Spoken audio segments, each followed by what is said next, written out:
trabalho dignifica, é assim que nos explica o rifão que nunca falha. É ou não é? Diz-te toda a verdade, é que só por... Bienvenidos a bordo. Ustedes me verán con esto, imaginarán que lo voy a abrir acá. No corresponde, en un lugar cerrado. Esto del paraguas es absolutamente simbólico. Lo necesitamos, en realidad necesitamos para protegernos si hay lluvia. Porque si no hay lluvia, es uno de los más grandes problemas que tiene la Argentina. Y esto del deseo de la lluvia, de invocar a los dioses, a los espíritus, a lo que sea, para que llueva, es fundamental. Más fundamental que cualquier otro tipo de anuncio que vaya a hacer el miércoles el gobierno o que ya haya empezado a hacer hoy Alberto Fernández. Voy a hablar sobre este tema del paraguas porque no es el paraguas, es la lluvia. Y la lluvia es vital para resolver el problema de la vulnerabilidad argentina. Y cuando me refiero a esto es porque si no llueve, no es como lo de Alberto Fernández, que le tiene que ir bien para que nos vaya bien a todos. Al contrario, ustedes saben que a algunos no le va a ir bien. Pero con este otro tema es fundamental porque sí, de esa razón, a todos nos va a ir bien. Antes voy a hablar de que volvió el peronismo hoy. Eso es lo que diría una vecina mía, una señora, digamos, de otra época, que algunos podrían calificar de gorila. Pero la verdad que el espectáculo que hoy se dio en la Unión Tranviaria Automotor, en la UTA, en la sede, que fue una suerte de, digamos, de ocupación violenta, vandálica, rompieron todo. Estamos hablando de 300 personas aproximadamente que entraron, con heridas, con algunos disparos. Ustedes deben estar viendo, supongo que el director va a estar pasando ya algo de lo que ocurrió en ese lugar, una escena que hace mucho tiempo no se ve en la Argentina, típica de otros periodos de la Argentina y característica del sindicalismo. ¿Qué pasa en la UTA, en la Unión Tranviarias? En ese gremio tan pegado al gremio de Hugo Moyano, también caracterizado por la violencia del padre y del hijo y de otros que son hijos pero no tan violentos. El problema principal es que Roberto Fernández, un decano de los dirigentes sindicales, un hombre clave en todo el tema del transporte, consiguió renovar su mandato, como tantos otros dirigentes sindicales, el año pasado y posiblemente con la ayuda de Mauricio Macri. Hoy, con el cambio de gobierno, curiosamente, tanto la izquierda como los sectores vinculados a Moyano están tratando de voltearlo, de que renuncie, más exigen que renuncie, no les importa que haya sido elegido antes.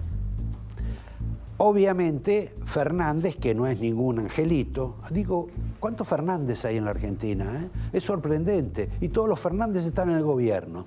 Bueno, este Fernández, este veterano Fernández, que estaba ahí en el gremio, al que le destrozaron todo, a él, a lo que tenía, etcétera, comenzó a liquidar a algunos de los delegados que no eran precisamente de su agrupación, porque este tipo de fenómeno ocurre habitualmente en todos los gremios. Y la reacción ha sido, bueno, vamos a defender a los delegados. Ahí ya se empieza a complicar la relación de las empresas con el gremio, del mismo modo que están relacionadas las empresas con el gremio en lo de Moyano. Una vieja historia sindical caracterizada por una violencia extrema y que nos ofrece dos características para entenderlo y para verlo. Primero, el régimen de subsidios, porque esto es siempre por plata. Porque así como Moyano quiere poner al ministro de Transporte o al secretario de Transporte, que yo ya se los expliqué bastante, en una guerra que tiene hasta con los Kirchner, desde los que los Kirchner fueron gobierno, también la pelea en el gremio de la UTA es por los subsidios que reciben empresas que presuntamente son independientes al gremio o al dirigente gremial, como en el caso de los camioneros. Estamos hablando de miles de millones de pesos de subsidio por año, tanto en camioneros como en la UTA. Por eso también se pelean. Pero el episodio este, vergonzoso, bochornoso y casi trágico, creo que hubo una docena de heridos, nos remite a otro hecho. Esto ocurrió a las 3 de la tarde. Hasta las 6 de la tarde, mientras rompían, robaban, se pegaban, se destruían, presuntamente Fernández se refugiaba en los techos y amenazaba que iba a matar a cualquiera con un fierro, la policía no intervenía. Ni la policía de la ciudad, ni la policía, ni las otras policías, ni otros organismos de seguridad, justo cuando la idea es no proceder, no actuar. Por último, se resolvió, se disipó, no sé cómo está terminado, si sigue ocupado o no el gremio, estamos hablando de varios pisos y de destrozos infernales. Lo cierto es que a uno lo pueden robar en la calle, a uno le pueden pegar en la calle, pueden entrar a su casa y la policía no actúa. Se queda en la otra esquina evitando que entre otra gente. Se queda en la otra esquina, mira, observa y no participa. No hablemos ya de reprimir, sino simplemente de intentar disuadir. No ocurrió. Creo que alrededor de las 8 de la noche, por primera vez, se acercó un jefe policial para ver cómo estaba la situación ahí adentro. Es un tema absolutamente grave el que ocurrió y más grave por las consecuencias que puede tener hacia adelante. Paso ahora a otro capítulo. Ustedes saben que pasado mañana el ministro Guzmán, el ministro de Economía Guzmán, va a anunciar las nuevas medidas económicas. Va a hacer una conferencia de prensa a la mañana. Curiosamente, no sé por qué hace conferencia de prensa, porque él anunció hace 3 días nomás que lo que iba a entregar por escrito cada una de sus decisiones. Si las entregaba por escrito, no entiendo la razón por las cuales las quiere comunicar. Me parece una sobreabundancia de datos. Mientras el presidente Alberto Fernández ya apareció hoy por algún canal de televisión y le quitó algo del protagonismo a Guzmán, que está como diseñando en apariencia, rearmando como un mecano, un plan económico, se supone. Un plan económico que en el origen dicen que algunos garabatos hizo la señora Marcó del Pont, luego sus discípulos Todesca, la dama Todesca, que es vicejefa de gabinete, el ministro de Producción Culfas, le dieron algún perfeccionamiento. Luego Guzmán agregó algo más. Y por último, parece que se lo hicieron pasar por el tamiz a Roberto Labaña, que también debe haber hecho algunas correcciones. Pero esta es la historia secreta de un plan donde en principio lo que se ve que le van a sacar mucha más plata a mucha gente, sobre todo a la que trabaja. Va a recibir algo de plata, algunos que no trabajan y algunos que la merecen. A propósito de este tema y de los impuestos, tengo un video y antes de anunciarles cuáles son las medidas que va a dar Guzmán pasado mañana, del presidente de Brasil, Bolsonaro, referido al tema de los impuestos, a la exageración de los impuestos. Y creo que debe servir hasta también de ejemplo para la Argentina, porque la Argentina está en descenso, en actividad económica, en Producto Bruto, mientras Brasil, después de una gran crisis, ha empezado a mejorar su Producto Bruto, para tomar en cuenta también estas declaraciones de Bolsonaro. Não tem novo imposto não, chega de imposto, muito pelo contrário. A reforma tributária é acabar com esse cipoal de impostos que atrapalha quem produz. Nós temos que tirar o Estado de cima da população e o Estado tem que colaborar quem produz, não o contrário, ficar assaltando o povo através de impostos. Me suspendo acá y agarro el paraguas. ¿Por qué el paraguas? Insisto con el paraguas, porque si en la Argentina no se produce una lluvia abundante, copiosa, en los próximos 15 días, el problema de la sequía se va a volver en una situación de extrema gravedad para el país. Por una sencilla razón, porque va a haber problemas en la cosecha y no se puede sembrar. Por lo tanto, se va a sembrar más tarde y es lo que se llama la segunda soja. Y la segunda soja normalmente no tiene un buen rendimiento. Y si no tiene un buen rendimiento, según algunos especialistas, y más allá del escándalo y de la rabia que tiene el campo por las nuevas medidas económicas en las cuales le hacen poner más plata, la realidad es que ni las retenciones que pasado mañana va a empezar a poner Alberto Fernández van a alcanzar para cubrir ese déficit. Es gravísimo. Es la razón por la cual Mauricio Macri perdió por la sequía, por lo que no pudo conseguir durante un año. Pero bueno, ese es otro capítulo y es otra historia. Vamos a hablar sobre lo que va a anunciar el señor Guzmán. Las medidas en términos generales que ya empezó les dije, a contar esta noche el propio Alberto Fernández. Hay un adicional de 5.000 pesos para diciembre y otro eventualmente parecido en enero para los jubilados que cobren la mínima. Hay 2.000 pesos extra para los beneficiarios de la AUH.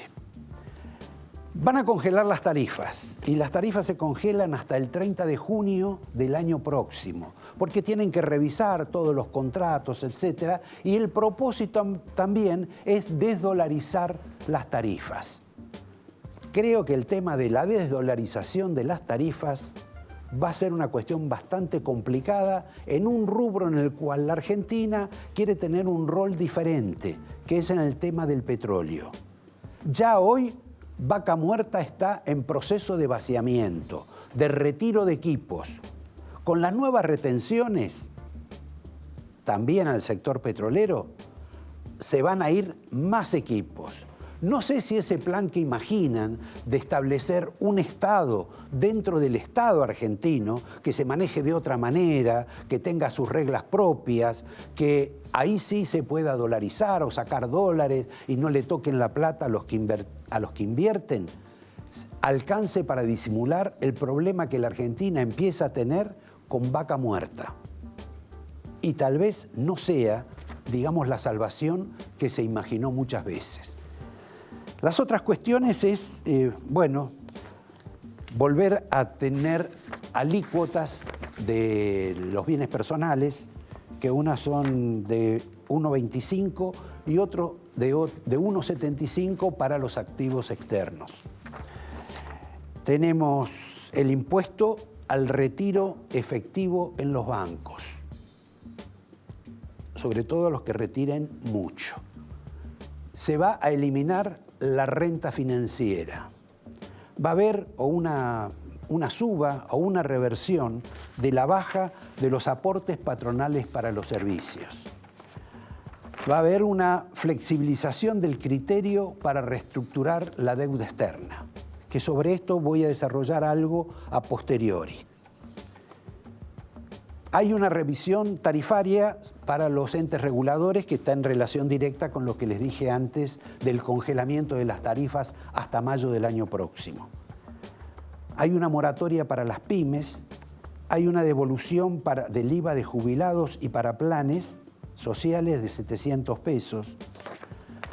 Hay facultades, y acá empiezan algunos de los problemas legislativos que va a tener la Argentina, donde se supone o debe confiar Fernández que los radicales y los macristas van a votar dulcemente, facultades de gasto hasta presupuesto, suspensión del consenso federal.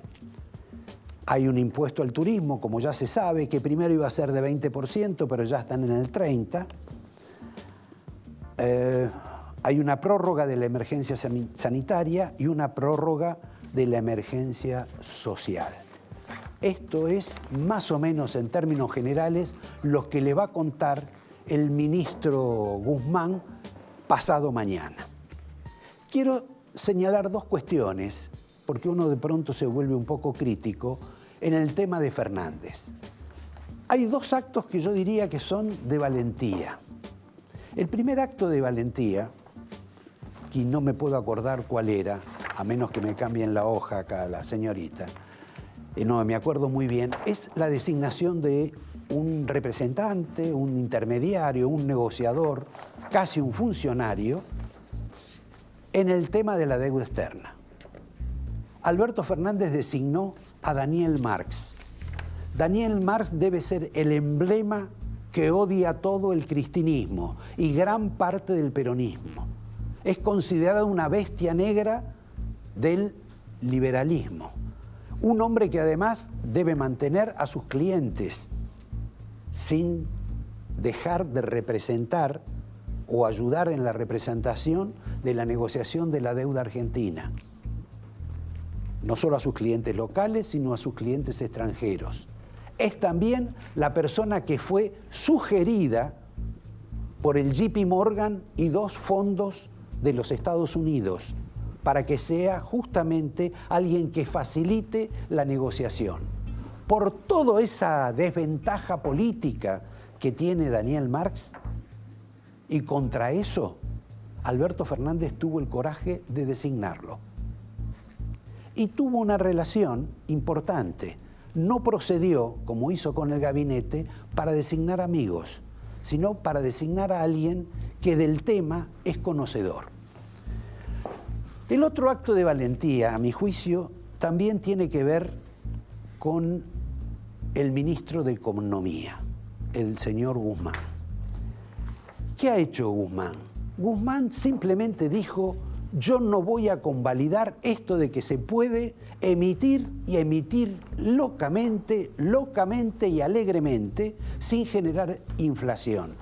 Yo quiero algo estable, me voy a limitar en el tema de la emisión. Veremos si eso va a ocurrir, pero lo cierto es que él lo anunció y aparentemente tiene la bendición de Fernández para proceder en ese sentido. Y eso va absolutamente en contra de Cristina. En contra de Cristina, de la gente que la ha acompañado a Cristina y de su favorita en la Cámara de Diputados, que, insisto con la palabra, alegremente decía que se puede emitir y no pasa nada.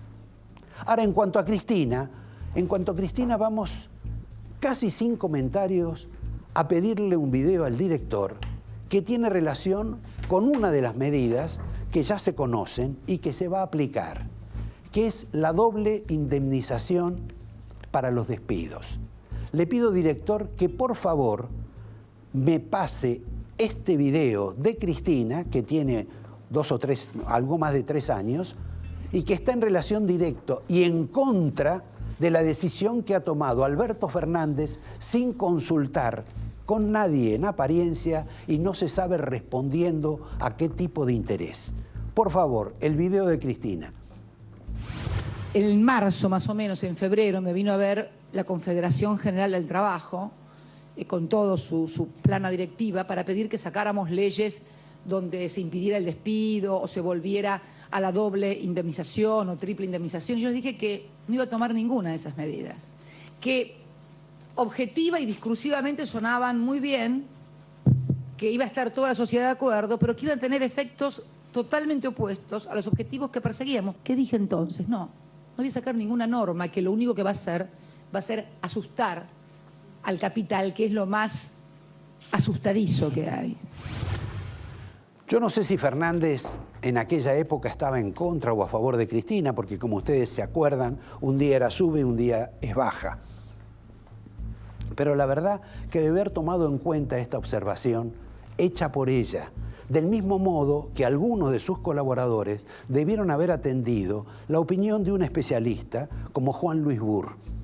Juan Luis Burr explicó que en periodos de recesión como el que vive hoy la Argentina, el drama no son los despidos, el drama es que la gente no toma empleo, que es más grande la gente que no entra a trabajar que la gente que es expulsada del trabajo. Por lo tanto, lo que hay que incentivar, estimular, es la contratación laboral, no el despido, porque por más argucia que pongan y digan que los nuevos empleos no van a tener doble indemnización, le han generado una aprensión, un miedo al capital, que es asustadizo, como dice Cristina, para la contratación de gente. Me quedan dos cuestiones. Y para cambiar un poco todo este tema casi solemne y demasiado denso de la economía y la política. Estuvo Oliver Stone, el director de cine, ese director pseudo-revolucionario, excesivamente liberal, cuando en Estados Unidos lo liberal es por la izquierda, y viene porque está filmando una película sobre Cristina, sobre el movimiento populista. Parece que le encantan eso. Ese tipo de observación cinematográfica. No lo hace gratis. Basta ver el último documental que hizo sobre Putin. Es como en el periodismo, este tipo de situaciones, más allá de que acá tienen otra coreografía, otra presentación, otro insumo, otros gastos, se llama chivo, se paga. Putin pagó. No sé si Cristina pagó, pero algún amigo de ella seguramente sí, porque es complementario de otros negocios. Fantástico el compañero Stone. Estuvo con Cristina, la filmó, estuvo en el quincho de nuestro amigo Valdés y de paso también estuvo con otra estrella que posiblemente la manden a Hollywood, que es Grabois. ¿Cómo se dice? Cuyo padrino es Julio Bárbaro. Pero la historia de Julio Bárbaro y el padre de Grabois y la madre de Grabois se las digo para otra ocasión. Porque ahora les voy a presentar a los que van a ser nuestros invitados, que como ustedes imaginarán, estos temas nos han desbordado. El primero es un periodista. Se llama Ignacio Zuleta, conocido de ustedes y sobre todo conocido mío. El otro es un socialista, alguien que no sé si quiere reformar la Constitución, si está soportando un golpe de Estado, no se sabe si está colgado de Rodríguez de Larreta, de Lustó o colgado de Macri. O quiere o aceptará que lo volteen para que el socialismo se cuelgue de Alberto Fernández y de Cristina. Es Roy Cortina. Y por último al señor, un economista, Agustín Monteverde. Mario era otro amigo que se llamaba Monteverde, un radical. Agustín Monteverde debe tener una visión seguramente crítica de lo que es este nuevo plan económico. Aunque a ustedes les tengo que hacer una confesión. A mí me parece que mucha gente esperaba, sobre todo gente de lo que se llama el círculo de hierro, esperaba un plan económico más duro. Se ha llevado una sorpresa, no está contenta, pero no va a llorar tanto. En un minuto empezamos con Ignacio Zuleta.